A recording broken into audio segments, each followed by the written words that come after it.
ہم کریں گے ہر مظلوم کی حمایت۔ بسم اللہ الرحمن الرحیم۔ السلام علیکم، میں ہوں حرین فاطمہ اور آپ دیکھ رہے ہیں حمایتی نیوز HD چینل۔ نظر ڈالتے ہیں آج کی اہم خبروں پر۔ لندن میں ایک گھر کو آگ لگنے سے برٹش پاکستانی خاندان کے 4 افراد جاں بحق ہو گئے۔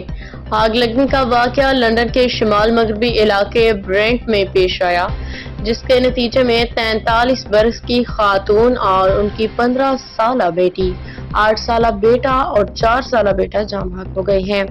رپورٹ کے مطابق کسی خاندان کی ایک 70 سالہ خاتون اور ایک نوجوان لڑکی کو زخمی حالت میں اسپتال منتقل کیا گیا ہے۔ مقامی حکام کے مطابق آگ سے خاتون کا 3 منزلہ مکان مکمل تباہ ہو گیا، جبکہ پولیس نے 4 افراد کے قتل کے شبے میں ایک شخص کو گرفتار بھی کیا ہے۔